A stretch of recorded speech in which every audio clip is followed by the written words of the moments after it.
Well, once again, welcome. It's great to have everyone joining us this morning. So last week, Pastor Mark just finished our series through the book of James, and it was such a powerful and challenging book, especially good for those of us who have been following Jesus most of our lives. It's good to be reminded of these things. And starting next week, we're going to be jumping into a new series called Life of the Church, and we're going to do that through the rest of the summer. And basically, we're looking at several characteristics that essentially define Christian community. So things that have value in the life of the church. So I invite you in those through the summer as you're out at the lake or on vacation to come join us as we jump into this new series. But this morning, as I was thinking and praying about what to preach on, I felt called to share with you a little bit about what God has been laying on my heart these last few months, and it has been a lot on my mind. And I'll be sharing a story of my own, one that was actually very difficult for me in the past. But by the power and grace of Jesus, I find myself on the other side and able to share how God has healed me from that. So before we get though, let's pray. Father God, we come before you, Lord. We pray that these words will be words of your truth. And Lord, I pray that you use me as a tool. Lord, we also pray that this time glorifies you for all that you're doing. So Lord, we come to you. Pray. Amen. So last week, Mark had set up our conversation well with essentially talking about what do we do when the world seems to be falling apart. So I remember back on April 9th, it was a busy Sunday, and I remember that well because I was preaching, and it was Palm Sunday, so there was a lot of extra things going on in the church. You'll remember there was a Palm Parade, and the kids choir, and I remember coming to the end of that day and figured, it was a good day, and now my mind started thinking about the events of Holy Weeks. You had Maundy, Thursday, and the Good Friday service, and Easter morning, so there's a lot going on that week. But that afternoon, I got home and I sat on the couch and was getting ready for my usual Sunday afternoon nap. And in that moment, I decided to open up my news feed on my phone, and I began to see the articles unfolding about the church bombings that had happened in Egypt just that morning. And it was such a devastating situation. I mean, the government called for a state of emergency. And you can see some gruesome photos and videos of what the actual aftermath of it happening. And just the thought of our brothers and sisters in Christ who were killed because of what they believed in. I couldn't believe that this had happened. And it seems like this kind of news is happening way too much lately. Events like the riots in Venezuela, issues revolving around the Philandro case, and the latest White House scandal, and Otto's death, and the rising tensions with North Korea, and the ongoing sea of bombings that are constantly happening in airports and businesses and ruining people's homes and lives. There's just too much news available to us as the voices escalate to the rising tensions, political chaos, hidden agendas, racism, injustice, and of course, the many fingers pointing in different directions as to who is to blame for all of this. And I believe this is all thanks to the rising of globalization, that we can be from point A to point B very quickly, and the improvement in technology that we are made aware of every little and big problem going on near and far. But then all of this intensifies when you move away from these news channels and you land yourself in the comment section of your favorite social media network. I highly recommend you avoid this arena in the digital world. Avoid the comments section because, again, as our culture continues to push the idea that disagreeing opinions and beliefs mean that you fear and hate them, many react to posts by commenting with voices that escalate anger and belittlement very, very quickly. And soon you can't help but think that the world just seems to be falling apart. I mean, I can't tell you how many times I've asked this question the last few months, how have we being our culture, our generation, our ideology, whatever it is, how have we gotten ourselves here? How have we gotten to this place? A place filled with so much fear and anger and corruption, and the subtle themes I hear that this is a world that the next generation wants absolutely nothing to deal with. And I don't blame them. I look at my daughters and I think about all the junk that they're going to have to deal with in the next few decades. I'm scared for them. And all of this doesn't even take into consideration the battles that we face in our own individual lives. Death, divorce, loss, broken relationships, health issues, financial problems, being bullied or beaten, addictions, depressions, limitations, and so forth. Basically, whatever it is that drains your thoughts and emotions, throw that into the midst of all the problems that are going on into the world. That's a lot for any one of us to bear. And here's where you find the real tension. If you're like me, when you're constantly surrounded by the sea of negativity at every turn, there are a few things that happen within us. First is that it begins to darken your soul. I find that going from one horrible story to the next, you feel this ickiness. That's right, I use the word ickiness inside of you. It makes you anxious and tense. And there seems to be no sense of things getting better because every story talks about things getting worse and worse. And soon you find your own mood growing dim and filled with despair. And before you know it, you're now living with the same critical worldview without any message of hope. So what do? Many will turn to the second option, which is to become apathetic. Sometimes it's easier for me not to care because there's just too much going on in the world or in my own life to make a difference. Sometimes it's easier not to care because I don't want to or don't have the time.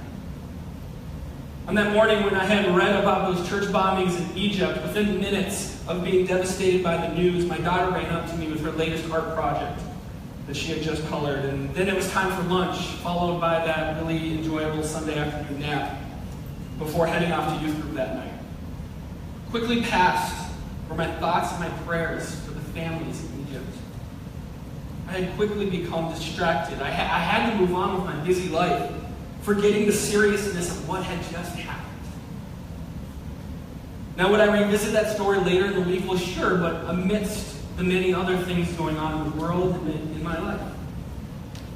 And the truth is, the darkening of our soul and turning to apathy is a reaction. It's letting the events of the moment guide our next steps. And I have not only experienced both of these reactions in the last few months, but I have found that these reactions get us nowhere personally or get us nowhere culturally. And they sure do not reveal the message of hope that we have in Christ Jesus. And so I challenge us to consider a third option, which is to patiently and thoughtfully respond. I believe that in today's world there is way too many people reacting and not enough people responding. And I've always seen these two as different terms. I understand a reaction is whatever you are thinking or feeling in that exact moment that dictates what you say or do. Whereas a response is patient and thoughtful words or actions. See, reactions live off of opinions and impulse emotions. And as time has shown, when people react, they tend to say and do things that they may regret or bring about even more pain and hurt to an already horrible situation. But responses, they are born out of brokenness. When we take the time to sit with the reality of what is going on, when we take the time to learn and experience empathy for the stories of all those who are involved, when we let our hearts be broken and we cry out to God in lament for the pain and injustice, only then can we begin to have a righteous and fruitful response. So how do we get there? Well, this is where I want to turn to the book of Philippians. I absolutely love this book, written by the Apostle Paul, and he's at the end of his life sitting in a Roman prison as he's writing these words. And he's essentially writing this beautiful love letter and a letter of encouragement to the church in Philippi. And Paul spends a great deal of time talking about the great work that Jesus has been doing in their own lives. But towards the end of the chapter, Paul offers some words of wisdom to kind of end his letter. He says this: "Rejoice in the Lord always. I will say it again, rejoice." Now remember, I just said he's sitting in a prison. He ain't going anywhere anytime soon, and this might actually be the end for him, in which we all know now it was. And he's writing these words And even throughout his letter, he keeps bringing up his situation, that he's stuck in prison, that he can't get out. And he uses phrases like in chapter 1, to live is Christ and to die is gain. And he begins actually contemplating in this letter, would it be better for me to just die and be with Jesus now, or would it be better for me to remain on earth for all of your sake? And soon he would be encouraging them to follow his example as they experience suffering and persecution for themselves. And then he says these words, rejoice in the Lord always. Now I wonder if Paul and James maybe shared a cell or were comparing notes before they wrote their letters, because this echoes so much of what we just got done talking about this last series. Rejoice always in all circumstances, including suffering, including persecution, including trials of many kinds. It's almost as if he's saying, don't let these things defeat you. Instead, find joy in the one who has already won the battle. However, I don't know about you, but sometimes I feel like rejoicing is the very last emotion I have when hearing about all that is going on in the world or dealing with the problems in my own life. I mean, it is so hard to rejoice in seasons of pain. It doesn't even feel right. Maybe that's the point. Maybe rejoicing in the midst of pain is a game changer. This passage of Philippians has been on my mind a lot lately, and I feel it can offer us a few ways to actually respond to crises that come our way, whether that be in our own house or we read about it happening on the other side of the world. And in the end, perhaps we can find the ability to rejoice in God during these times. So 3 challenges I have for us to respond well. The first one is this: always pray. Paul says, do not be anxious about anything, but in every situation, by prayer and petition, with thanksgiving, present your requests to God. And the peace of God, which transcends all understanding, will guard your hearts and your minds in Christ Jesus. Think about the significance of this statement, that our anxiousness and the darkening of our soul can be defeated by the power of prayer. When we start by bringing our hurt and pain, or even the hurt and pain we see happening in our world, when we bring that to God, He gives us peace. We experience tranquility, this quietness in our soul. And it protects our hearts and our minds. It seems like anxiety has been part of my story for a long time.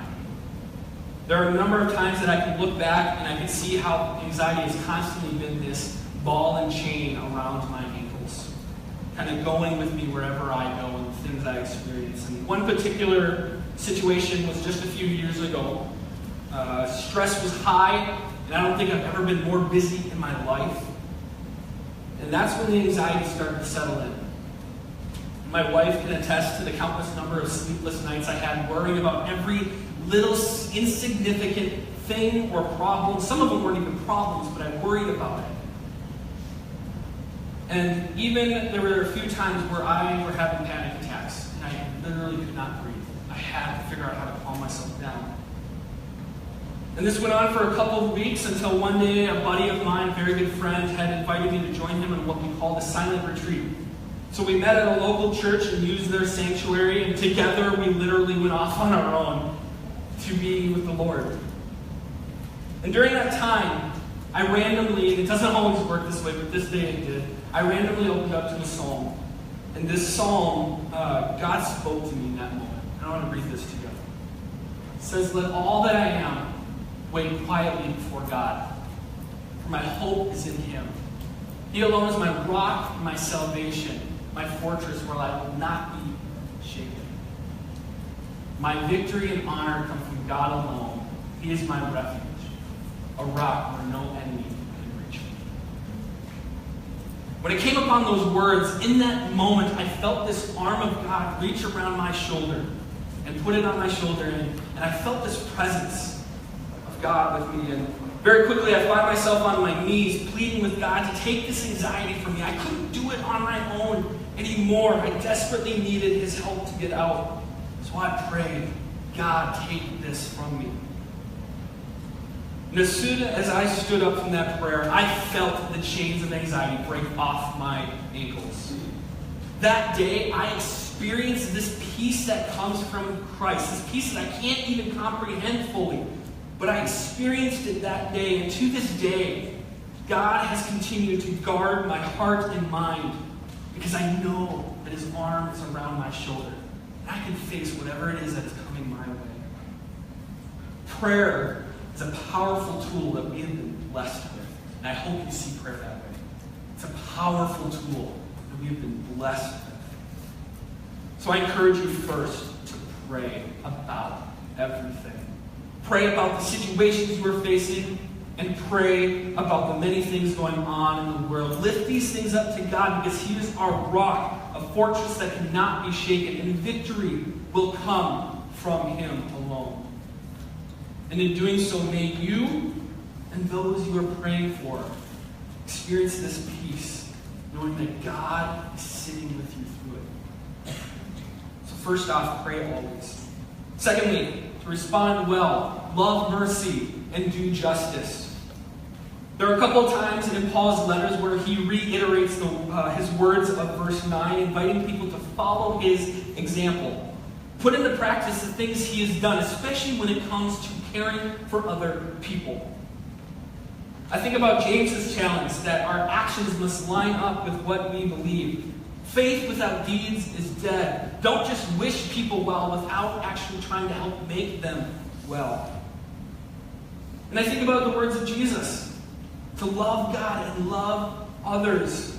To care for the least of these. You see, the truth is the way we live impacts our world. Not only can we change what happens by living as people of God's kingdom, but we can point people towards finding hope in King Jesus for themselves, and maybe they can experience peace in their life and can rejoice in their trials. But most of all, I think to the words of Micah. He was an Old Testament prophet around 700 BC who had a heart to address the social issues that were plaguing their own society. And in chapter 6, he says this: He has shown you, O mortal, what is good, and what does the Lord require of you? To act justly, to love mercy, to walk humbly with your God. Love mercy. Mercy is this idea of extending God's unconditional love to others. And then to act justly, joining God in making things right in our world. So how do we love mercy and do justice? I think it comes down to two things. First is its awareness. Asking questions like, who is broken? Who is in need? Who is my neighbor? Learning the stories of others and letting yourself be broken for them. Not making assumptions, but taking time to listen. So here's that first part of responding. Be patient. Then I also think it takes sacrifice. With gentleness, as Paul said, do what you can to help. And here's that other part of responding. Be thoughtful. Be a voice for those who can't. And that doesn't mean posting about it on Facebook, because that is an arena where people react. I don't think I've ever heard anyone say, I changed the way I think because of what I read on Facebook. I've never heard anybody say that. It doesn't work that way. Instead, we have to be intentional. We must have the conversations personally to call people out on injustice and to do what we can to make change happen. Whether that be fighting to improve the situation or simply sitting with people through it. Sacrifice has always been a part of the life of Israel, and it's always been a part of the life of the early church. Maybe it's something we have lost as a value in our society today. We need to love mercy and justice. The world needs us to love mercy and do justice. But the last challenge in responding well is probably the most significant in my opinion, because the whole reason why we are here today is because of this. To have hope. You know, Paul says in verse 8, finally, brothers and sisters, whatever is true, whatever is noble, right, pure, lovely, admirable, if anything is excellent or praiseworthy, think about such things. As I said earlier, the darkening of our soul can impact our actions, but the opposite is also true. The influence of good things in our mind can restore our soul and give us hope. And this hope reminds us, as Jesus told us, that I have told you these things so that you may have peace. In this world you will have trouble, but take heart. I have overcome the world. And one day they will wipe every tear from their eyes. There will be no more death, mourning, or crying, or pain. For the old order of things, all this way of life has passed away. This is the kind of hope we can expect confidently will come, whether that be soon or when we meet our Savior in heaven. And it is because of this hope that we have that we surrender these issues, these problems in our world, that we surrender them to God in prayer. It is because of this hope that we are intentional to love mercy and do justice. And it is because of this hope that even in the midst of pain and suffering, that we can rejoice. Because God is good, and He is our refuge and peace. So this week, may we take initiative to always pray. Be intentional to pray always and about everything that comes to mind. Pray without ceasing. But then may we also be intentional to love mercy and do justice. Make yourself aware of what is really going on and sacrifice your time, your talent, your treasures, your conversations. Call people out on injustice and do what you can to help. But most of all, may we have hope, because this isn't the end. And God is sitting with us no matter what we face. Amen?